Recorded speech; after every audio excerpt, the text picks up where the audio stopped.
যারা বেশি নামাজ পড়বে তারা বেশি জান্নাতে ঢুকবে নাকি? নামাজ পড়তে পড়তে যারা কপাল কালো করে ফেলছে এরা ঢুকবে না? যারা হজ করতে করতে বড় হাজী সাহেব হয়েছে, জিকির করতে করতে হাতে 3-4টা তাসবিহ রেখেছে, তাদের কথা বলা হয়েছে। এগুলো নিঃসন্দেহে অনেক বড় আমল, কিন্তু সবচাইতে বেশি জান্নাতে প্রবেশ করাবে যে আমল, বিষ্ণু বললেন, এক হচ্ছে আল্লাহর ভয়, আরেক হচ্ছে সর্বোত্তম আচরণ। প্রিয় ভাইরা, ইসলামের মেজাজটাকে চিনে নেন, ইসলামের এসেন্সটাকে বুঝে নেন। আমরা ভালো আচরণকে গুরুত্ব দিতে চাই না। অনেক নামাজি লোক দেখবেন নামাজ পড়তে পড়তে কপালে কালো দাগ ফেলে দিছে, বাসায় বউয়ের সাথে খারাপ আচরণ করে, খিটখিটে মেজাজের, প্রতিবেশীর সাথে শুধু ঝগড়া, কলিগদের সাথে ঝগড়া, মারামারি, দুঃসম্পর্ক, এরকম আছে না নাই বলেন? আছে না? কিন্তু নামাজি, অনেক বড় হাজি, একদিনও কোরআন তেলাওয়াত মিস হয় না, তো এত ইবাদত করেও সে ইসলামের আসল এসেন্সটাকে ধরতে পারে নাই। বিষ্ণু বললেন সবচেয়ে বেশি জান্নাতে প্রবেশ করাবে যে দুটি আমল, একটি হচ্ছে তাকওয়াল্লাহ, আল্লাহর ভয়, আরেকটি হচ্ছে উত্তম আচরণ, সর্বোত্তম আচরণ। তো আমরা যেন উত্তম আচরণের অধিকারী হই, আমার স্ত্রীর সাথে যেন ভালো আচরণ করি, প্রতিবেশীর সাথে যেন ভালো আচরণ করি, ছেলে মেয়েদের সাথে যেন আমাদের অ্যাটিটিউডটা ভালো থাকে, আচরণটা ভালো থাকে, কলিগের সাথে যেন ভালো থাকে। বিশ্বনবীর আচরণ যেমন ছিল তেমন আচরণ যেন আমরা গড়ে তুলতে পারি। আওয়াজ করে পড়ুন আমিন। সুনানে আবু দাউদের এক বর্ণনা বিষ্ণু ইসা ইসলাম বলেন, খুব চমৎকার একটি হাদিস, মনোযোগ দিয়ে শুনুন। তিনি বলেন, আনা যাঈনুন বিবাইতিন ফি রাবাদিল জান্নাতি লিমান তারাকাল মিরাআ ওয়া ইন কানা মুহিক্কান। আমি ওই ব্যক্তিকে জান্নাতের আঙ্গিনায় একটা ঘরের গ্যারান্টি দেই যে ব্যক্তি তর্ক করার সময় নিজে হক এটা জেনেও সে তর্ক থামিয়ে দেয়। অনেক সময় হয় না, অনেকে পায়ে পাড়া দিয়ে ঝগড়া করতে আসে, এরকম আছে না নাই? আপনি চুপচাপ দেখবেন একটা বাজে কমেন্টস করতেছে, আবার কমেন্টের নিচে কমেন্ট, আবার গালি, হ্যাঁ আছে না এরকম? বিষ্ণু বলেন নিজে হক এটা জানার পরেও আর যাতে তর্ক না বাড়ে, যে তর্ক থামিয়ে দেয় জান্নাতের আঙ্গিনায়, তাকে আমি একটা ঘরের গ্যারান্টি দেই। ওয়াবিবাইতিন ফি ওয়াসাতিল জান্নাতি লিমান তারাকাল কাযিবা ওয়া ইন কানা মাযিহান। আর ওই ব্যক্তিকে আমি জান্নাতের মাঝখানে একটা ঘরের গ্যারান্টি দেই যে ব্যক্তি কৌতুক করার সময়ও মিথ্যা পরিহার করে। করতেছে কৌতুক, ফান করতেছে আর কি, হি ইজ কিডিং, ফান করে, কৌতুক করে, কিন্তু কৌতুকের সময়ও সে মিথ্যা বলে না। এই স্বভাব যাদের, তাদেরকে আমি জান্নাতের মাঝ বরাবর একটা ঘরের গ্যারান্টি দেই। এরপর বিষ্ণু কি বলে দেখেন, তিনি বলেন ওয়াবিবাইতিন ফি আ'লাল জান্নাতি লিমান হাসানা খুলুকাহ। আর জান্নাতের একেবারে হাইস্ট পিক অফ প্যারাডাইস, জান্নাতের সর্বোচ্চ স্তরে আমি একটা ঘর বা একটা বাসভবনের গ্যারান্টি ওই ব্যক্তিকে দেই যে তার আচরণটা সুন্দর করেছে, যে সুন্দর আচরণের অধিকারী হয়েছে, তাকে জান্নাতের হাইস্ট পিকে আমি একটা বাসভবনের গ্যারান্টি দেই। তাহলে বলেন তো আমাদের আচরণটা সুন্দর করার দরকার আছে না নাই? এটা খুব ছোটখাটো একটা আমল, তাই না? কথা বলেন দক্ষিণ কোরিয়া প্রবাসী ভাইরা, আওয়াজ করে বলেন এটা কি ছোট আমল? দেখলে সালাম দিব, সুন্দরভাবে কথা বলবো, ভালো উইশ করব, হ্যাঁ, হিংসা জিঘাংসা অহংকার থেকে মুক্ত থাকবো, খিটখিটে মেজাজের হব না, অলওয়েজ স্মাইলিং ফেস থাকবে আমার, হৃদ্যতাপূর্ণ আচরণ। এই কাজটা কি ছোট আমল? আওয়াজ করে বলেন এই আমলটা কি ছোট না বড়? প্রিয় ভাইরা, বিষ্ণু ইসলাম সবার সাথে এরকম মাধুর্যতাপূর্ণ আচরণ করতেন, ছোট থেকে বড়, নারী থেকে পুরুষ, বন্ধু থেকে শত্রু, সবার সাথে সুন্দর আচরণ করতেন। এবং তার এই চমৎকার আচরণে মুগ্ধ হয়ে তার অনেক শত্রু মুহূর্তে তার বন্ধুতে পরিণত হয়েছে। বিষ্ণু ইসলামের কাছে যখন কোনো শিশু নিয়ে আসা হতো তিনি তাহনিক করতেন, হাদিসে এসেছে, সিরায় এসেছে। তাহনিক কি? খেজুর চিবিয়ে খেজুরের মিষ্টি রস লালা সহ বাচ্চার মুখে লাগিয়ে দিতেন।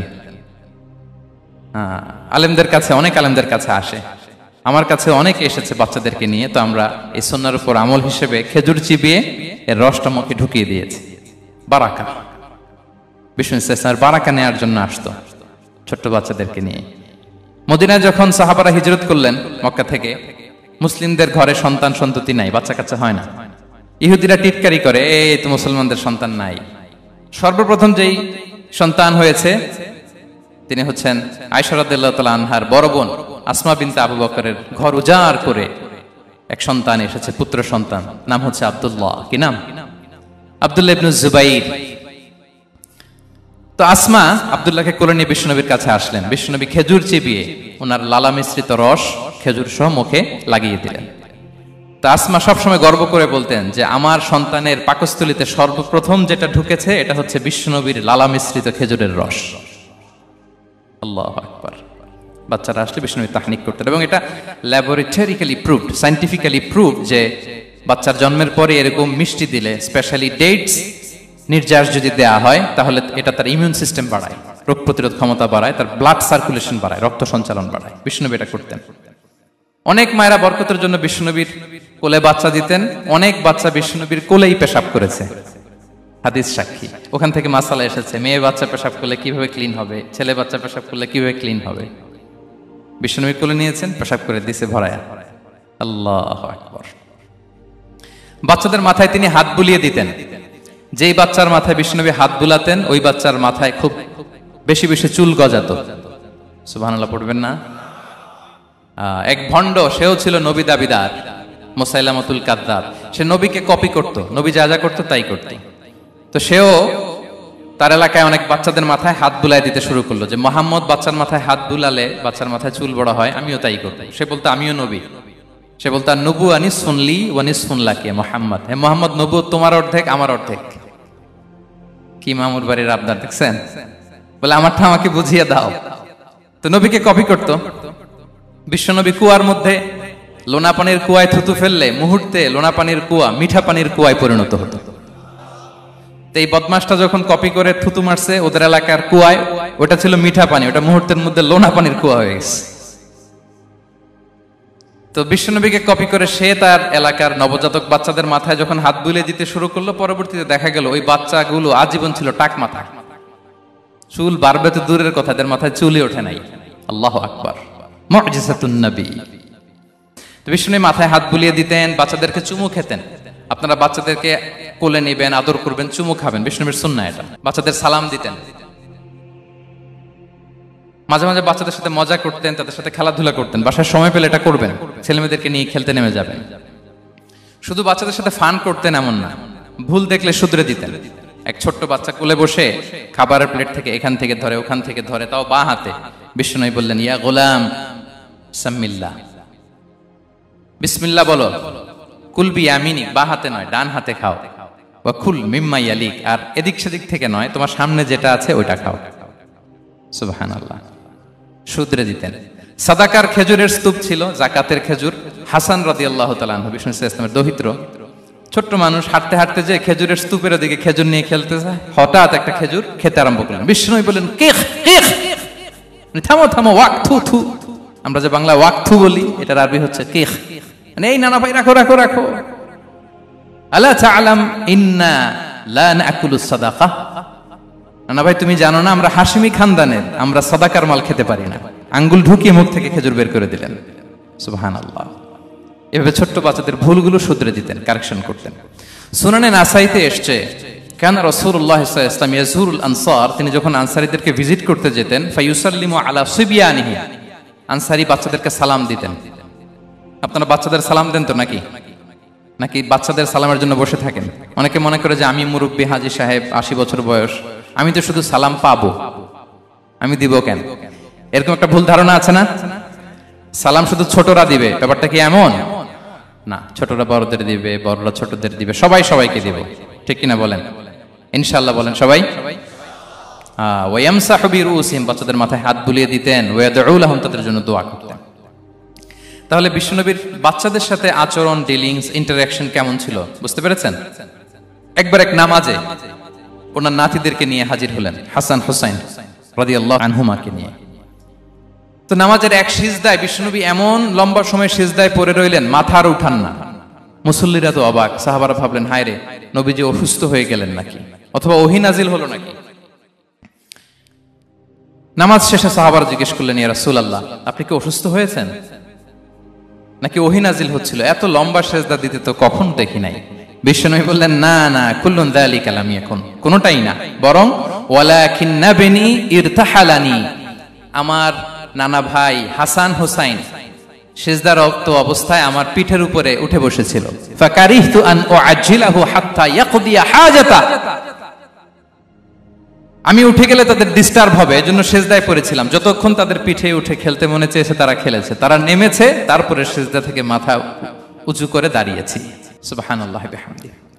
তো আমরা কাঁধে নিয়ে খেলবো তো দূরের কথা, আমরা অনেকে বাচ্চাদেরকে মসজিদে দেখলেই রেগে যাই, আছে না নাই? অনেক মুরব্বীরা আছে মসজিদে বাচ্চা দেখতে পারে না, দেখবেন হ্যাঁ, খিটখিটে মেজাজের হয়ে যায়, রিয়্যাক্ট করে। আলহামদুলিল্লাহ গত অনেক বছর ধরে বাংলাদেশে এটা নিয়ে আমরা কন্টিনিউয়াসলি বলেছি যে না, শিশুদেরকে আপনারা মসজিদে আসলে ধমক দিবেন না, ভুল করলে, আওয়াজ করলে, চিৎকার করলেও তাদেরকে বকা দেওয়া যাবে? বলেন। আজকে যদিও বকা খেয়ে মসজিদ থেকে ফিরে যায়, আর কোনোদিন মসজিদের দিকে পা বাড়াবে? ও যাবে ক্লাবে, হ্যাঁ, ও যাবে গানের কনসার্টে, আর ফেরাতে পারবেন মসজিদে? আর আসবে না। খবরদার, আপনার একটা ধমকের কারণে মসজিদমুখী কোনো শিশু যেন অন্যদিকে না যায়। বুঝাবেন যে আব্বু এটা আমাদের ইবাদতগাহ, পবিত্র জায়গা, এখানে দুষ্টামি করতে হয় না, আওয়াজ করতে হয় না, আল্লাহ তোমাকে অনেক গুনাহ দিবে। গুনার ভয় দেখালে কিন্তু বাচ্চারা দুষ্টামি করে না, দেখবেন, ঠিক কিনা বলেন? এই সেন্সটা তাদের আছে, এভাবে বুঝাবেন। মুসনাদে আহমদ একটা হাদিস এসেছে, বিষ্ণু ইসলাম ওনার চাচাতো ভাইদেরকে নিয়ে দৌড় প্রতিযোগিতা করাতেন, লাইন ধরে দাঁড় করাতেন আর বলতেন মান সাবাকা ইলাইয়া ফালাহু কাদা ওয়া কাদা, সবাই দাঁড়াও, দেখি কে কার আগে আমাকে দৌড়ে ধরতে পারে, যে ধরতে পারবে তাকে পুরস্কার দেব। আল্লাহু আকবার। এবং বিশ্বনবীর এই কথা শুনে সবাই দৌড়ে যে বিশ্বনবীর ঘাড়ের উপর উঠতো, বুকের উপর উঠতো, ঝাঁপিয়ে পড়তো, বিশ্বনবী সবাইকে ধরে আগলে নিতেন, প্রত্যেকের গালে চুমু খেতেন। পড়েন সুবহানাল্লাহ। এই ছিল শিশুদের প্রতি বিষ্ণু ইসলামের আচরণ। তো আমরা এরকম আচরণ করি কিনা? আমাদের আচরণটা আমাদের বাচ্চা, আমাদের আত্মীয় স্বজনের ছোট ছেলে মেয়ে, আমরা কোথাও শিশুদেরকে যদি দেখি, আমরা তাদের সাথে কিভাবে আচরণ করি একটু মিলিয়ে নিন। কার আচরণ কেমন, এরকম করেন কিনা আমি আর জিজ্ঞেস করতে চাইলাম না, জাস্ট আস্ক ইউরসেলফ, নিজেকে জিজ্ঞেস করুন যে আমরা আমাদের বাচ্চাদের সাথে এরকম আচরণ করি কিনা। সাহাবারা তো সবচাইতে বেশি বিশ্বনবীর সঙ্গ পেয়েছেন, তাই না? তাদের সাথে কেমন আচরণ ছিল? যে আয়াতটি দিয়ে আমি শুরু করেছি, আল্লাহ বলেছেন ফাবিমা রাহমাতিম মিনাল্লাহি লিনতা লাহুম ওয়ালাউ কুনতা ফাযযান গালিযাল কলবি লানফাদ্দু মিন হাওলিক। সাহাবারা বিশ্বনবীর এত ভালোবাসা পেয়েছেন, এত সুন্দর আচরণ পেয়েছেন, তারা বিশ্বনবীকে সব সময় আগলে রাখতে চাইতেন, ঘিরে থাকতে চাইতেন, তার সঙ্গ ছাড়তে চাইতেন না। পড়েন সুবহানাল্লাহ। বাসায় ভাল লাগে না, বিশ্বনবীর কাছে চলে যেতেন। ওয়াইফের সাথে মনোমালিন্য, নবীর দরবারে চলে যেতেন। এমনকি কোন সাহাবীর পেটে যদি ক্ষুধা লাগতো, ঘরে খাবার না থাকতো, তারা বিশ্বনবীর কাছে চলে যেতেন। তারা বলতেন নবীর চেহারার দিকে তাকিয়ে থাকলেই আমাদের ক্ষুধা মিটে যেত। আগলে রাখতেন সবসময় বিষ্ণু ইসলামকে। আর সবসময় বিষ্ণু ইসলাম একটা স্মাইলিং ফেস নিয়ে তাদের সাথে কথা বলতেন, মুচকি হাসবেন। বিষ্ণু বলেন তাবাসসুমুকা ফি ওয়াজহি আখিকা সাদাকা, you smile to your brother, it's a charity. তোমার ভাইয়ের দিকে তাকিয়ে তুমি যে মুচকি হাসো, এটা সাদাকা দেওয়ার সওয়াব কামিয়ে ফেলো তুমি। এবং সাহাবারা বলতেন মা রাআইতু আহাদান আকসারা তাবাসসুমান মিন রাসূলিল্লাহ সাল্লাল্লাহু আলাইহি ওয়াসাল্লাম।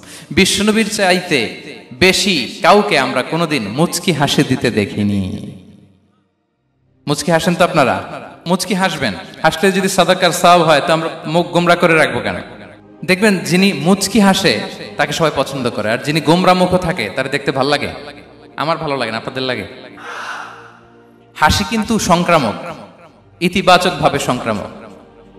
আপনি হাসলে দেখবেন হেসে হেসে কথা বলে, যার সাথে বলতেছেন তারও একটা হাসি। আপনি গোমরা মুখ থাকলে ওই ব্যক্তিও গোমরা মুখ, ঠিক কিনা বলেন? এবং মুচকি হাসলে স্বাস্থ্য ভালো থাকে, মানসিক স্বাস্থ্যের সাথে এটা সম্পর্ক আছে। দেখেন বিষ্ণু ইসলাম কেমন কনসিডারেট ছিলেন। বিশ্বনবী যদি কারোর সাথে মুসাফা করতেন, ভাই একটু হাত মিলান তো, এই যে ওই লোক হাত সরানোর আগে বিশ্বনবী হাত সরাতেন না। যখন উনি হাতটা টান দিতেন তখন নবী হাত টান দিতেন। কারোর সাথে কথা বলার সময় এইভাবে আর চোখে তাকাতেন না, এইভাবে না। কথা বলতে হইলে ঘুরে তার দিকে হয়ে তাকে সম্মান দিয়ে, রেসপেক্ট দিয়ে কথা শুরু করতেন। কেউ কোনো গুরুত্বপূর্ণ কথা কানে কানে বলতে চাইলে তিনি কথা শেষ না হওয়া পর্যন্ত মাথা সরাতেন না। সুবহানাল্লাহ, আস্তে বলেন। আল্লাহু আকবার, আল্লাহু আকবার। একটু মিলিয়ে নেই, আসলে কি আমরা পারি এত চমৎকার আচরণ উপহার দিতে? কতটা কনসিডারেট ছিলেন দেখেন। এক বেদুইন, অক্ষর জ্ঞানহীন মানুষ, সভ্যতার ছোঁয়া তার মধ্যে লাগেনি। সে মসজিদে নববীতে ঢুকে একবার মসজিদে নববীর মাঝখানে পেশাব করা শুরু করলেন। কি করা শুরু করলেন? কোথায়? টয়লেটে? কোথায়? ইসলামের সবচাইতে দ্বিতীয় সবচাইতে পবিত্র জায়গা বিশ্বনবীর মসজিদের মাঝখানে। সাহাবারা তাকে মারতে উদ্ধত হলেন। বিশ্বনবী বললেন দাও, থামো থামো, এই থামো থামো। কারণ প্রস্রাব করার সময়, টয়লেট করার সময় হুট করে কাউকে ধমক দেওয়া যায় না, ডাকা যায় না, দরজায় বড় নক করা যায় না। করলে তার ক্ষতি হতে পারে, এটা করবেন না। বিষ্ণু বললেন দাউ ওয়া হারিকু আলা বাউলিহি সাজলান মিন মা, এই রাখো রাখো, বেচারাকে পেশাব করতে দাও, করতে দাও, করতে দাও, পেশাব করতে দাও। সে পেশাব শেষ করলো, বিষ্ণু বললেন এক বালতি পানি ঢেলে দাও। এই এক বালতি পানি বালুতে মিশে জায়গাটা পরিষ্কার হয়ে যাবে। এরপর বিষ্ণু ইসলাম বললেন ফা ইন্নামা বুইসতুম মুয়াসসিরিন ওয়ালাম তুবআসু মুআসসিরিন, তোমরা এত কঠোর হচ্ছ কেন? আল্লাহ তো তোমাদেরকে কঠোর করে পৃথিবীতে পাঠাননি, সহজপন্থী করে আল্লাহ তাআলা আমার এই উম্মতকে পৃথিবীতে পাঠিয়েছে। পড়েন সুবহানাল্লাহ। দেখেন কত চমৎকার আচরণের ছিলেন। এবং পরে লোকটাকে বুঝিয়ে বললেন, সে কালিমা পড়ে মুসলমান হয়ে গিয়েছে। আল্লাহু আকবার। এই ছিল বিষ্ণু ইসলামের ইন্টারাকশন সাহাবাদের সাথে। এবং সাহাবাদের জন্য তিনি দোয়া করতেন প্রাণ ভরে। প্রিয় ভাইরা, দোয়া চাওয়া, দোয়া করা দুটোই সুন্নাহ। প্রাণ ভরে তিনি সাহাবাদের জন্য দোয়া করেছেন। বিষ্ণু ইসলাম একবার ওয়াশরুম সেরে এসে দেখলেন কে যেন অজুর পানি রেখে গিয়েছে। জিজ্ঞেস করলেন কে রেখেছে? বলা হলো আব্দুল্লাহ ইবনে আব্বাস রেখে, ছোট্ট আব্দুল্লাহ। বিষ্ণু ইসলাম খুশি হয়ে গেলেন, হায় রে, সে কিভাবে খেয়াল করলো, আমি এখন ওয়াশরুম থেকে আসলেই তো আমার অজুর পানি লাগবে। খুশি হয়ে একটা দোয়া করলেন তার জন্য। তিনি বললেন আল্লাহুম্মা ফাক্কিহহু ফিদ্দীন ওয়া আল্লিমহু তা'ওয়িল, মানে হে আল্লাহ, আপনি তাকে দ্বীনের জ্ঞান দেন এবং কোরআনের ব্যাখ্যা তারে শিক্ষা দেন। বিশ্বনবীর এই দোয়া এমন ভাবে কবুল হয়েছে, এই আব্দুল্লাহ ইবনে আব্বাস যত মুফাসসির পৃথিবীতে আসবে সকল মুফাসসিরদের সম্রাট হিসেবে আল্লাহ তাকে কবুল করেছেন। বিশ্বনবীর দোয়া তারা পেয়েছেন। উম্মে সুলাইম রাদিয়াল্লাহু তাআলা আনহা আনাস রাদিয়াল্লাহু তাআলা আনহুকে নিয়ে আসলেন, বললেন নবী হে, আপনি এসেছেন, আমরা যে এত খুশি মদিনাবাসী, সবাই দেখে আপনার হাতে কিছু না কিছু হাদিয়া দেয়, আমি কি দিব? কিছু দেয়ার নাই, কিছু দেয়ার নাই, আমি গরিব মানুষ, আমি আমার নার ছেঁড়া ধন, কলিজার টুকরা আনাস, আমার শিশু সন্তানটারাই আপনারে হাদিয়া দিয়ে দিলাম। খুয়াইদিমুকা আনাস, নবী হে, সে আপনার ছোট্ট খাদেম হবে, আপনার কাজ করে দিবে। উদু আল্লাহ আলাহ, আপনি তার জন্য একটু দোয়া করেন। বিষ্ণুনবী দোয়া করলেন, কি দোয়া করলেন? আল্লাহুম্মা আকসির মালাহু ওয়া ওয়ালাদা, আল্লাহ আনাসের সম্পদও বাড়ায় দাও, ওয়া ওয়ালাদা, তার সন্তানও বাড়ায় দাও। দেখেন এই দোয়ার কি বরকত। এই দোয়ার বরকতে আনাস বলে মদিনাতে যত খেজুর বাগান ছিল সবগুলো খেজুর বাগানে বছরে খেজুর হতো একবার, কিন্তু নবীর দোয়ার বরকতে আমি আনাসের বাগানে খেজুর হতো বছরে 2 বার। আর উনার সর্বসাকুল্যে ছেলে মেয়ে ছিল, কোন বর্ণনায় 78 জন, কোন বর্ণনায় 80 জন। আমাদের পুরো বংশে আছে 80 জন, কথা বলেন, আপনার পুরো গোষ্ঠীতে 80 জন আছে।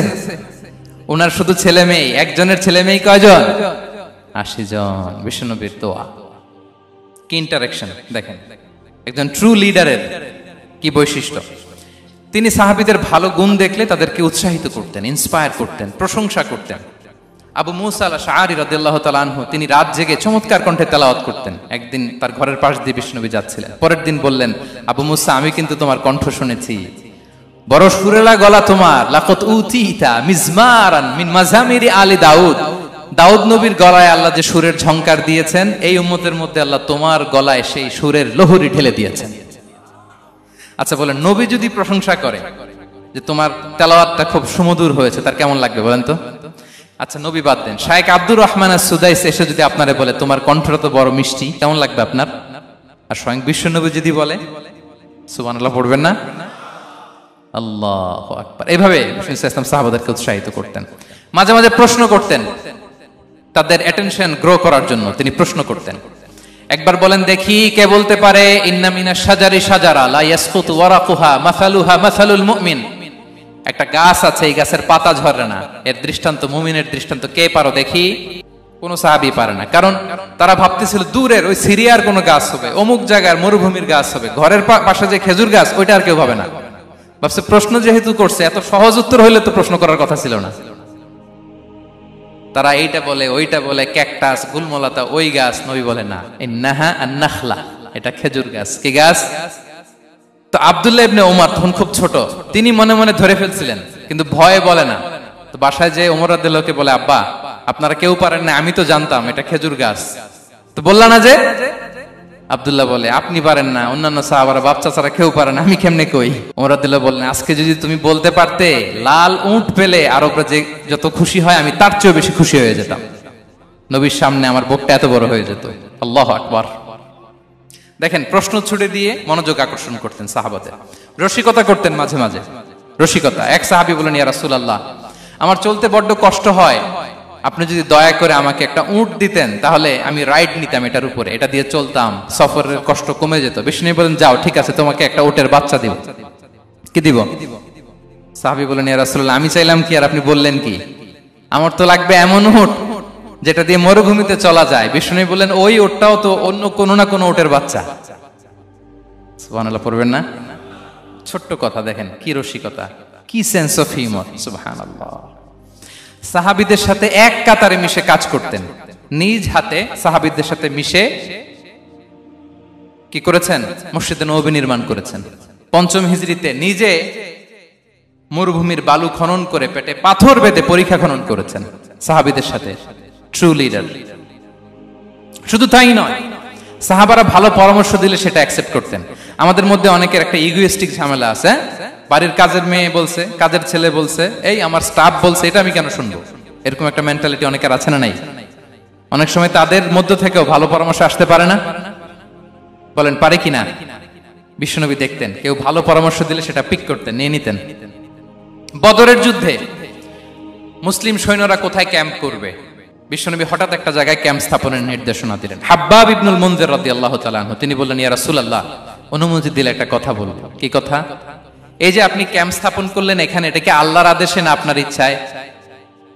নবী বললেন, আমার ইচ্ছা, এটা আল্লাহর আদেশ নয়। তাহলে ঠিক হয় নাই, লোকেশন সিলেকশন ঠিক হয় নাই। তাহলে কোথায়? হাব্বাব বললেন, ইয়া রাসূলুল্লাহ, ওই যে কূপ দেখা যায় ওখানে, দ্যাটস আওয়ার লোকেশন, ওখানে করলে ভালো হবে। কেন? বলতেছে, আমরা ওখানে ব্যারিকেড দিয়ে রাখবো, পানি আমাদের কন্ট্রোলে থাকবে, কুরাইশরা পানির অভাবে যুদ্ধ ছাড়াই মরবে, আমরা পানি খেয়ে যুদ্ধ করবো। সুবহানাল্লাহ বলেন। বিশ্বনবী সাথে সাথে হাব্বাবের কথা মেনে নিলেন, বলে যে না, আমি যে ডিসিশন দিয়েছি সৈন্যদের মধ্যে আবার ছড়িয়ে দাও, we should change our location. আল্লাহু আকবার।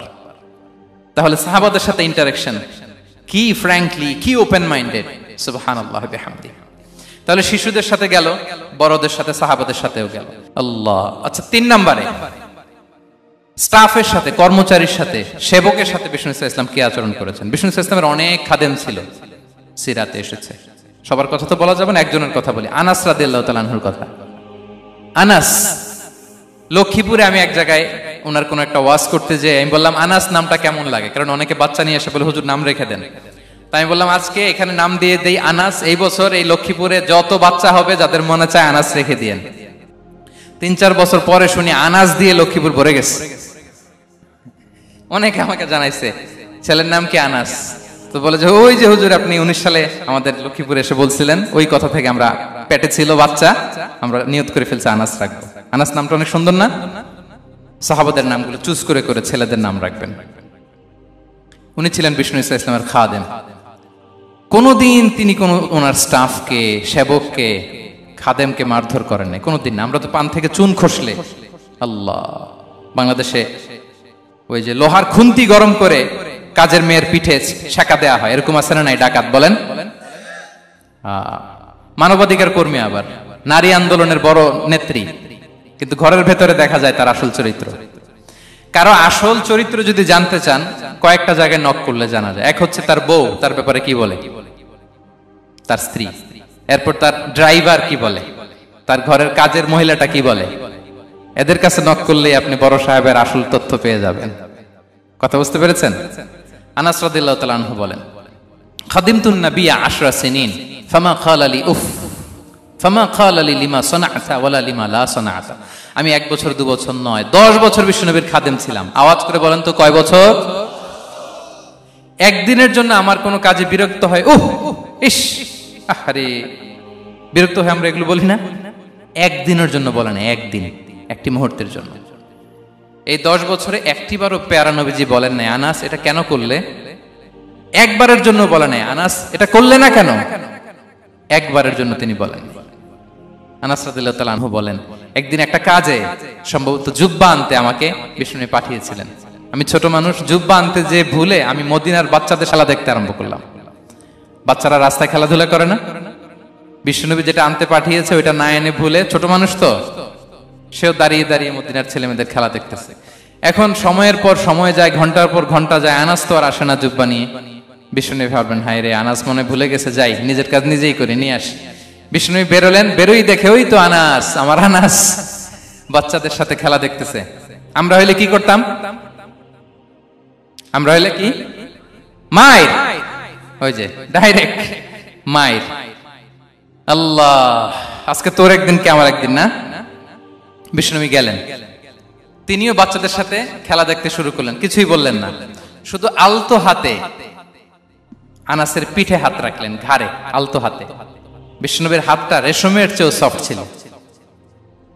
হাত রাখলেন, হাত রাখাতে আনাস রাদিয়াল্লাহু তাআলা আনহু ফানাযারতু ইলাই, তিনি বললেন আমি পিছনের দিকে তাকালাম, বিষ্ণুনবীর দিকে আমি তাকালাম, হঠাৎ করে দেখলাম যে বিষ্ণুনবী। তাকানোর পর পর আমি ভয় পেয়ে গেলাম, কিন্তু বিষ্ণু সাল্লাল্লাহু আলাইহি ওয়াসাল্লাম ধমক দেয় নাই, কিরে আনাস তুই এখানে, এটাও বলে নাই। তাকালাম, ওয়া হুয়া ইয়াদহাক, তিনি একটা মুচকি হাসি দিলেন। বললেন আনাস তোমাকে না কাজে পাঠিয়েছিলাম, এখানে কেন? আনাস বলে ইয়া রাসূলুল্লাহ ক্ষমা করে দেন, আমি যাচ্ছি। আনাস বলে বিশ্বনবীর সেদিনের মুচকি হাসির শাসন মরার আগের দিন পর্যন্ত আমার এই সোজা রাস্তায় রেখেছে। ভাইরা আমার, শাসন করতে জানলে পিট্টি দেয়া লাগে না, ধমক দেয়া লাগে না, মার দেয়া লাগে না। শাসন করতে জানলে একটা মুচকি হাসি দিয়ে শাসন করা যায়। এবার জানবো স্ত্রীর সাথে আচরণ। স্ত্রী যার সাথে আমার সম্পর্ক খুবই গভীর, খুবই মজবুত, তার সাথে কেমন আচরণ ছিল? সিরাতে অনেক কথা এসেছে, আমাদের সময় নেই, সংক্ষেপে বলি। স্ত্রীদের তিনি আগে সালাম দিতেন, মসজিদ থেকে ঘরে পৌঁছে দিতেন, ঘরের কাজে সহযোগিতা করতেন, ওঠে ওঠার সময় হেল্প করতেন, মাঝে মাঝে স্ত্রীদের পরামর্শও নিতেন। আপনারা এগুলো করেন তো? করেন? এই যে আওয়াজ নাই, পেছনে কিন্তু ভাবিরা বসে আছে সবাই। উল্টা পাল্টা বললে এখানে উইটনেস আছে, খবর আছে আজকে। এগুলো করেন? করেন? হ্যাঁ, করতে হবে, করতে হবে। বিষ্ণু সাল্লাল্লাহু আলাইহি ওয়াসাল্লাম নিজ হাতে ঘরে উটের দুধ দহন করতেন, রুটি সেকা দিতেন, কাপড় সেলাই করতেন, এই কাজগুলো করতেন। এবং আম্মা জান আয়েশা রাদিয়াল্লাহু তাআলা আনহাকে এত ভালোবাসতেন, তিনি বলেন আমি গোশত খেয়ে ওইটার হাড্ডিটা রেখে দিলে বিশ্বনবী আমার খাওয়া হাড্ডিটা নিয়ে আবার চুষতে শুরু করতেন। আমি গ্লাসের যেখান দিয়ে পানি খেতাম, পেয়ালার খুঁজে খুঁজে বিশ্বনবী ওই জায়গায় ঠোঁট লাগিয়ে পানি খেতেন।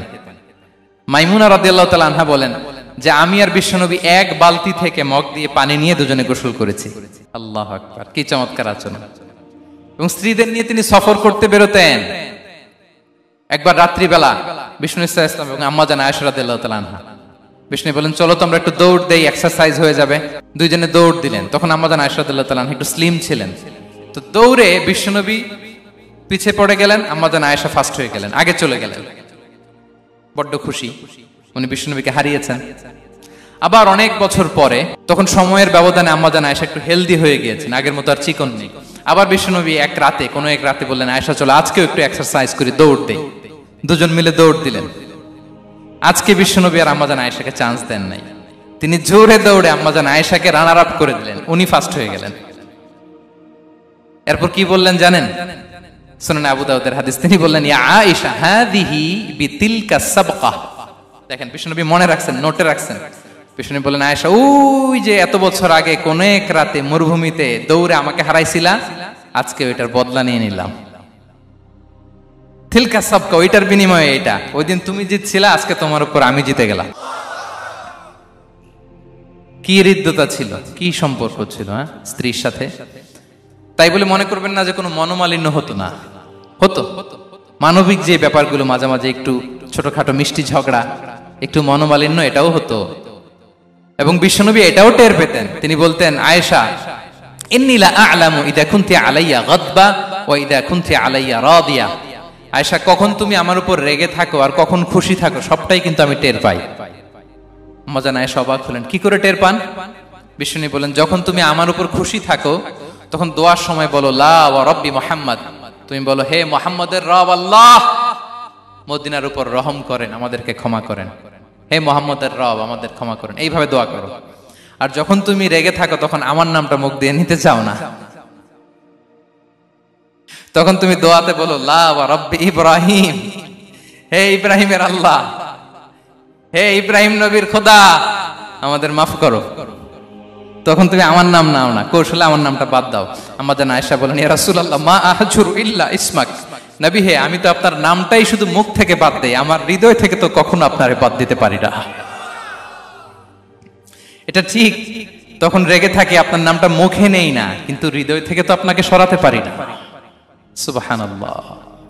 এই ছিল বিষ্ণুবীর সাথে স্ত্রীদের সম্পর্ক। প্রিয় ভাইরা, আমরা যদি একটু দেখি প্রতিবেশীর সাথে কেমন আচরণ করতেন নেইবার।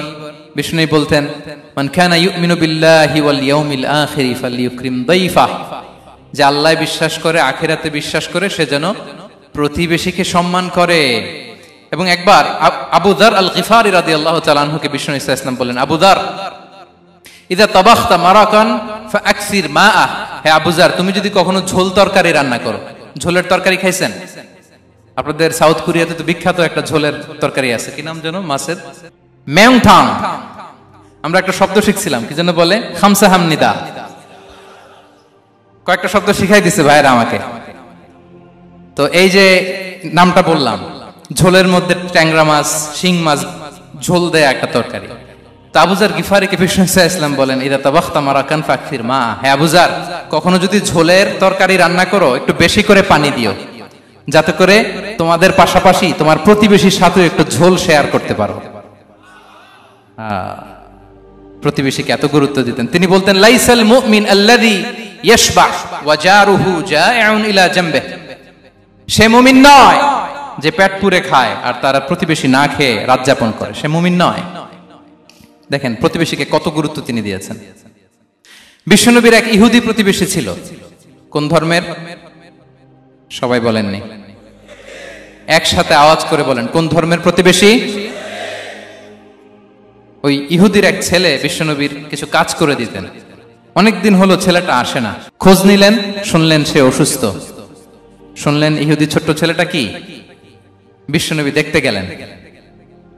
মুসলিম শিশুকে দেখতে গেলেন নাকি? কোন ধর্মের শিশু? তার মানে আপনার প্রতিবেশী যদি হিন্দু হয়, বৌদ্ধ হয়, খ্রিস্টান হয়, দ্যাট ডাজন্ট ম্যাটার, আপনি তার বিপদে আপদে পাশে থাকবেন। এটাই ইসলামের শিক্ষা, ঠিক কিনা বলেন? এই যে আপনাদের এখানে বুদ্ধিস্ট নেইবার আছে, হিন্দু নেইবার আছে, খ্রিস্টান নেইবার আছে, তারা বিপদে পড়লে তো আপনার যাওয়ার দরকার নাই, না? যাবেন, খোঁজ খবর নিবেন, ভিজিট করবেন, পাশে দাঁড়াবেন। আপনি যে তাদের খোঁজ খবর নিতেছেন, মুসলিম হয়েও আপনি এত চমৎকার আচরণের, এটা দেখেই অনেকে কালিমা পড়ে মুসলমান হয়ে যাবে। এটাই তো দ্য বিউটি অফ ইসলাম, ইসলামের সৌন্দর্য। বিশ্বনবী হিন্দু মুসলিম ইহুদি বাছান নাই, ছোট্ট ইহুদিটাকে দেখতে গেলেন। যে দেখে হায় রে, কাতর হয়ে সে বিছানায় মৃত্যু শয্যায় শুয়ে আছে। বাচ্চাটার মাথায় হাত বুলিয়ে দিলেন। হাত বুলিয়ে বাচ্চাটাকে, ইহুদি বাচ্চাটাকে বললেন, আসলিম, হে শিশু, তুমি ইসলাম ধর্ম গ্রহণ করো। এখন ছোট্ট মানুষ, তার বাবা আবার পাশে দাঁড়িয়েছে, আব্বা কি বলে না বলে, সে নাযারা ইলা ওয়াজহি আবি, বাবার দিকে তাকালেন। তা বাবা বলে, আতি আবুল কাসিম, মানে বিষ্ণু ইসলামের কুনিয়াত, বড় ছিল ছিল কাসেম, তাকে বলা হতো আবুল কাসেম। ইহুদি বাবা বলল, মোহাম্মদ যা বলে তাই করো। সাথে সাথে সে পড়ল, আশহাদু আল্লা ইলাহা ইল্লাল্লাহ ওয়া আশহাদু আন্না মুহাম্মাদুর রাসূলুল্লাহ। বিশ্বনবী বেরোয়ার সময় বললেন, আলহামদুলিল্লাহিল্লাযী আনকাযাহু মিনান নার, প্রশংসা সে আল্লাহ যে একটু আগে জাহান্নামী হওয়ার কথা ছিল, মুহূর্তে কালেমার মধ্য দিয়ে তাকে জান্নাতি বানিয়ে দিলেন। দেখেন প্রতিবেশীর সাথে কি আচরণ। ইহুদি প্রতিবেশীর পাশে দাঁড়িয়েছেন, অসুস্থ, ভিজিট করেছেন। আমরা যেন আমাদের প্রতিবেশীর খোঁজ রাখি। অভুক্ত প্রতিবেশী রেখে আপনি পেট পুরে খেয়ে তাহাজ্জুদ পড়লে ওই তাহাজ্জুদ আল্লাহর দরবারে যাবে না। খবরদার, খবরদার, আমরা যেন প্রতিবেশীর সাথে সুসম্পর্ক রাখি। বদরের যুদ্ধে 70 জন বন্দী হয়ে আসলো। বিশ্বনবী 70 জনকে সাহাবাদের মধ্যে ভাগ করে দিলেন, বললেন, তোমরা খারাপটা খাবে, বন্দীদেরকে ভালোটা খাওয়াবে। কি নমুনা স্থাপন করেছে ইসলাম। সুমামা ইবনে উসাল রাদিয়াল্লাহু তাআলা আনহু নামে এক যুদ্ধবন্দীর ছোট্ট ঘটনা বলে আমি পয়েন্টটা শেষ করছি। ইয়ামামার বড় লিডার ছিলেন, যুদ্ধবন্দী হয়ে মদিনায় আসলেন। নাম সুমামা ইবনে উসাল রাদিয়াল্লাহু তাআলা আনহু। তখন মুশরিক ছিলেন, যুদ্ধবন্দী হিসেবে আনা হলো। তাকে মসজিদে নববীর পিলারের সাথে রশি দিয়ে বাঁধা হলো। বিষ্ণু বললেন, সুমামা, কি অবস্থা তোমার, কেমন লাগে, তোমার সাথে কেমন আচরণ করা হবে বলো। বললেন, মুহাম্মদ, তুমি চাইলে মারতেও পারো, বাঁচিয়েও রাখতে পারো। বিষ্ণু বললেন, সুমামা, এ দুনিয়াটাই শেষ নয়, আখিরাতে বিশাল এক জগৎ পড়ে আছে। তুমি যদি শাহাদা বাক্য পড়ো, আমাদের ভাই হয়ে যাবা। তোমার সেফটি সিকিউরিটির দায়িত্ব আমাদের। আমরা তোমরা সবাই মিলে এক। তারপর একে একে বিশ্বনবী তার সাথে ইসলামের সৌন্দর্যগুলো তুলে ধরলেন, সালাত কি, জাকাত কি, এগুলো বুঝালেন। বাড়িতে যেয়ে বললেন সবচেয়ে ভালো খাবার রান্না করো, একজনকে দিয়ে মসজিদে পাঠালেন। যুদ্ধবন্দীর সাথে কি আচরণ দেখছেন। এরপরের দিন বিশ্বনবী আবার তাকে ইসলামের দাওয়াত দিলেন। এরপর বাড়িতে এসে একজনকে বললেন, যাও আমার ওই উটের দুধ দহন করে তাকে এক পেয়ালা গরম দুধ দিয়ে আস। আমরা জামাইকেও তো এরকম সমাদর করি না, কি বলেন? তৃতীয় দিন বিশ্বনবী আবার খাবার নিয়ে গেলেন, আবার ইসলামকে তুলে ধরলেন। সুমামা তো অবাক, যুদ্ধবন্দীদের সাথে মুসলমানরা এরকম আচরণ করে। 3 দিন ধরে লাগাতার যখন ইসলামকে প্রেজেন্টেশন শেষ, বিষ্ণু বললেন, যাও এবার সুমামা ইবনে উসালের রশিটা খুলে তাকে ছেড়ে দাও। সাহাবারা বললেন, বলেন কি ইয়া রাসূলুল্লাহ, ভয়ঙ্কর, বিশ্বাসঘাতকতা করবে, মেরে ফেলবে আমাদের। বিষ্ণু বললেন, না, আমি যা জানি তোমরা তা জানো না, ছেড়ে দাও। সুমামাকে ছেড়ে দেয়া হলো। সুমামা বের হলেন মসজিদ থেকে, ফিরে তার ভূখণ্ড, তার এলাকা ইয়ামামাতে তিনি গেলেন না। মদিনার মসজিদে নবীর পাশে খেজুর বাগানের পাশে তিনি অজু করলেন, গোসল করলেন, অজু করলেন। এরপর ফিরে এসে বিশ্বনবীর সামনে দাঁড়িয়ে বললেন, আশহাদু আল্লা ইলাহা ইল্লাল্লাহ ওয়া আশহাদু আন্না মুহাম্মাদান আবদুহু ওয়া রাসূলুহু। আমি সাক্ষ্য দিচ্ছি আল্লাহ ছাড়া কোনো ইলাহ নেই, আপনি আল্লাহর প্রেরিত রাসূল। হে মুহাম্মদ, আপনার চাইতে নিকৃষ্ট মানুষ আমার কাছে কেউ ছিল না, কিন্তু এখন থেকে আপনার চাইতে কোনো প্রিয় মানুষ আমার জীবনে নেই। ইসলামের চাইতে নিকৃষ্ট কোনো ধর্ম আমার জানা ছিল না, আজ থেকে ইসলামের চাইতে প্রিয় ধর্ম আমার কাছে নেই। মদিনার চেয়ে নিকৃষ্ট কোনো শহর আমার কাছে ছিল না, সবচেয়ে অপছন্দের শহর, আজ থেকে মদিনার চেয়ে প্রিয় শহর আমার কাছে নেই। দিস ইজ ইসলাম। বিশ্বনবী বললেন, হে নবী, আপনি আমাকে উমরার অনুমতি দিন। তিনি উমরা করতে গেলেন। বিষ্ণু তাকে তালবিয়া শিখিয়ে দিলেন। এই প্রথম কেউ মুসলিম, সুমামা ইবনে উসাল, উনিই প্রথম মুসলিমদের মধ্যে উমরা করেছেন তালবিয়া পড়তে পড়তে, লাব্বাইক আল্লাহুম্মা লাব্বাইক পড়তে পড়তে। উমরা করা শেষে ইয়ামামা থেকে গম আসতো মক্কায়, ওই গম পিষে রুটি বানিয়ে মক্কাবাসী খেয়ে বেঁচে থাকতো। উনি ঘোষণা দিলেন, মুহাম্মাদের অনুমতি ছাড়া ইয়ামামার একটি গমের দানা আজ থেকে মক্কায় পৌঁছবে না। সুবহানাল্লাহ পড়বেন না? এই যে আমেরিকা যে ইকোনমিক স্যাংশন দেয়, এটা শিখছে সুমামা উমামা ইবনে উসাল রাদিয়াল্লাহু তাআলা আনহুর কাছ থেকে। আল্লাহু আকবার। তিনি বললেন, একটা গমের দানা পচবে না, ওনারা আর রুটি খেতে পারে না। গমের দাম বেড়ে গেল। বিষ্ণুর কাছে চিঠি লিখে পাঠালেন, হে মুহাম্মদ, তুমি যদি উমামারে না বলো আমরা না খেয়ে মরবো। পরে বিশ্বনবীর হস্তক্ষেপের মধ্য দিয়ে আবার ইয়ামামা থেকে গম আসা শুরু হয়েছে। সুবহানাল্লাহ পড়েন। প্রিয় ভাইয়েরা, তাহলে বন্দীদের সাথে, যুদ্ধবন্দীদের সাথে বিশ্বনবীর আচরণ কেমন ছিল টের পেয়েছেন? ভিক্ষুকের সাথে কি আচরণ? বিশ্বনবী কখনো না বলতে পারতেন না। কেউ হাত পাতলে কি বলতে পারতেন না? পারতেন না। এক ভিক্ষুক এসে বলে, এই মুহাম্মদ, দাও, তোমার কাছে কি আছে দাও। নবী তখন চাদর পরা ছিলেন। চাদর ধরে এমন জোরে টান দিছেন, বিশ্বনবীর ঘাড়ের চামড়া এখানে ছিঁড়ে গেছে, চামড়ায় দাগ পড়ে গেছে। বিশ্বনবী তার দিকে তাকিয়ে, ওই যে মুচকি হাসির ম্যাজিক, আবার মুচকি হাসি, মুচকি হাসি দিয়ে বললেন, যাও তাকে কিছু দিয়ে দাও। সুবহানাল্লাহ পড়বেন না? আচ্ছা, ভিক্ষা করতে আইসা যদি আপনার জুব্বা ধরে টান মারে, জামার কলার ধরে টান মারে, এই দে, কি করবেন বলেন? ওই যে মায়ের, মানে ডানে ভাই আর কোনো সলিউশন নাই, খালি মায়ের, আইজো মায়ের, খাইলো মায়ের। দেখেন, ভিক্ষা করতে এসে জামা ধরে টান দিয়ে ঘাড়ের চামড়ায় এখানে দাগ ফেলে দিয়েছে, কিন্তু বিশ্বনবী হাসি দিয়ে সলিউশন করলেন। সুবহানাল্লাহ পড়েন। শত্রুদের সাথে তিনি কেমন আচরণ করেছেন? আল্লাহ আল্লাহ আল্লাহ আল্লাহ। তায়েফের ময়দানে রক্তাক্ত হয়েছে, রক্তাক্ত। পাহাড় রক্ষী ফেরেশতারা বলে, নবী আপনাকে রক্তাক্ত করেছে? তায়েফে কেন গেছিলেন বিশ্বনবী? জমির বায়না করতে না? তায়েফে জমি কিনতে গেছিল না?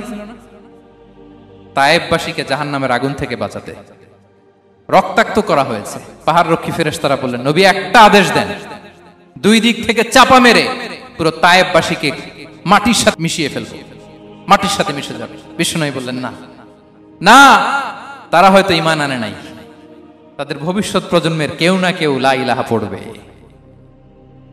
কেউ না কেউ লা ইলাহা জপবে। তাই হয়েছে। তায়েফে যদি যান, আল্লাহু আকবার, মসজিদ আর মসজিদ, শান্তি আর শান্তি। আল্লাহু আকবার। উহুদের ময়দানে দাঁত শহীদ হয়েছে, রক্তাক্ত হয়েছে, হেলমেট ভেঙে কপালে পাথর ঢুকেছে। ফেরেশতারা বললেন, আদেশ দেন উহুদ পাহাড় তাদের ঘাড়ের উপরে বসিয়ে। বিষ্ণু বললেন, না। বিষ্ণু বললেন, না, আল্লাহুম্মা হদি কওমি ফাইন্নাহুম লা ইয়ালামুন। আল্লাহ আমার কওমকে ক্ষমা করে দেন, ওরা বুঝে নাই। দেখেন, শুধু ক্ষমাই চান নাই যে আল্লাহ ওদেরকে মাফ করে দেন, ওদের হয়ে কৈফিয়ত দিয়েছেন আল্লাহকে, এক্সকিউজ দিয়েছেন। আল্লাহ কেন কেন ক্ষমা করবেন? কারণ ওরা বুঝে নাই। এক্সকিউজ দিয়েছেন, তাদের হয়ে কৈফিয়ত দিয়েছেন। এই ছিল শত্রুদের সাথে বিশ্বনবীর আচরণ। যুদ্ধের ময়দানে ঘোষণা দিতেন, খবরদার, ওদের নারীদের গায়ে হাত দিবে না, শিশুদের গায়ে হাত দিবে না, গবাদি পশু মারবে না, কোন পাদ্রীর গায়ে হাত দিবে না। গোটা বিশ্বের কেউ, কোন যুদ্ধের সেনাপতি যুদ্ধের ময়দানে এমন মানবতা দেখাতে পারে না। চিল্লায় বলেন ঠিক কিনা? অষ্টম হিজরিতে মক্কা বিজয়ের দিন থারথার করে কাঁপছিল কুরাইশরা যে আজকে তো আমাদেরকে ক্যাপিটাল পানিশমেন্ট দিবে, ডেথ পেনাল্টি দিবে। বিশ্বনবী বললেন, না, লা তাসরিবা আলাইকুমুল ইয়াউম ইযহাবু ফাআনতুমুত তালাকা। 4-5 জনকে তিনি শাস্তি দিয়েছেন, গণহারে শত শত হাজার হাজার পরিবারকে তিনি ক্ষমা করে দিয়েছেন। বললেন, তোমরা আমার ভাই, ভাই ভাইয়ের সাথে যেরকম আচরণ করবে, ইউসুফ তার ভাইদের সাথে যা করেছে আমি তাই করব, আমি ক্ষমা করে দিলাম। আল্লাহু আকবার। এ ছিল শত্রুদের সাথে আচরণ।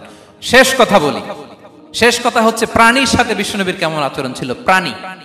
প্রাণীর সাথে একবার এক আনসারের খেজুর বাগানে ঢুকলেন, ঢুকে দেখেন একটা উট কাঁদে। কি কাঁদে?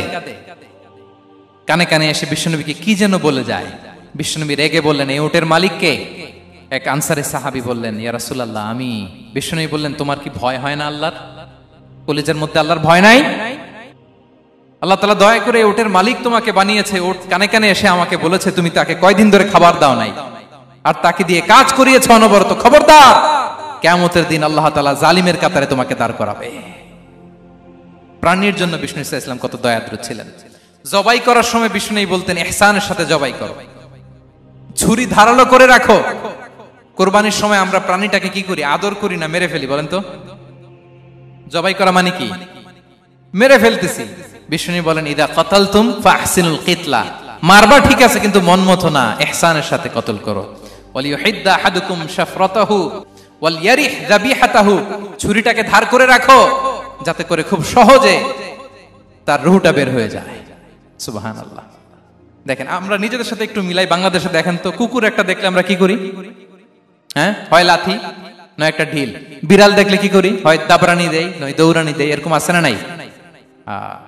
উন্নত দেশগুলোতে দেখবেন রাস্তার মাঝখানে একটা ছোট্ট সাপ, পুরো হাইওয়েতে সবগুলো গাড়ি থেমে গিয়েছে একটা হাঁসের বাচ্চা বাঁচানোর জন্য, একটা সাপের বাচ্চা বাঁচানোর জন্য। আর আমরা পাখির মতো মানুষকে গুলি করে মারি। মানুষকে আমরা গুলি করে মারি পাখির মতো নির্বিচারে। প্রিয় ভাইরা, বিষ্ণু ইসলাম প্রাণীর প্রতি আমাদেরকে দয়াদ্র হতে বলেছেন। তাহলে বিশ্বনবীর আচরণ কেমন ছিল একটা ওভারঅল ধারণা আপনারা পেয়েছেন প্রিয় ভাইরা? হ্যাঁ, শিশুদের সাথে কোমল আচরণ করবেন তো আপনারা? আদর করবেন, চুমু দিবেন, কোলে নিবেন, হ্যাঁ, ভুল করলে শুধরে দিবেন, পারবেন? বড়দেরকে আগে সালাম দিবেন তো? আর কর্মচারী একটা ভুল করলে পিটাইয়া শোয়াই ফেলবেন, এরকম করবেন না? ভালো আচরণ করবেন। স্ত্রীর সাথে কেমন আচরণ করবেন? হ্যাঁ, মাধুর্যপূর্ণ আচরণ। ওই একজন কয়, হুজুর নাই। আরে বেটা, হওয়ার পরে কেমন করবা ওইটা বলো না। নিয়ত করে রাখো যে আমরা আমাদের ঘরটাকে জান্নাতি ঘর বানিয়ে ফেলবো, ঠিক কিনা? প্রতিবেশীর সাথে যেন আমরা ভালো আচরণ করি, কারাবন্দীদের সাথে যেন আমরা ভালো আচরণ করি। ভিক্ষুক হাত পেতেছে, স্যার 2 দিন ধরে কিছু খাই নাই, 5টা টাকা দেন। দাঁড়ায় না গ্লাসের সামনে, ওর হাতে থালা, একটা ভাঙ্গা থালা, আর আপনি স্যুট পরা স্যার না, আপনারে গাড়ির এদিক থেকে বের করে ওদিকে ভাঙ্গা থালা দিয়ে বসাইতে আর ওরে স্যুট পরে গাড়ির ভিতরে বসাইতে আল্লাহর কয় মিনিট লাগে বলেন তো?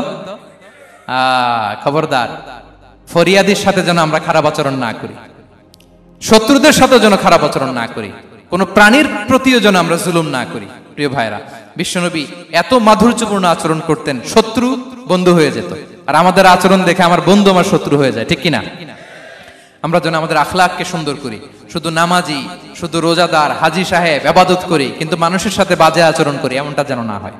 আমরা যেন সুন্দর আচরণ করে বিশ্বনবীর শেখানো পন্থা এরকম মাধুর্যপূর্ণ আচরণের অধিকারী হয়ে ফি আ'লাল জান্নাতি গরাফা, বিষ্ণু বলেছেন জান্নাতের সর্বোচ্চ স্তরে তারা অ্যাপার্টমেন্ট পাবে। ওই অ্যাপার্টমেন্টের অধিকারী যেন আমরা হতে পারি। আল্লাহ তৌফিক দান করুক।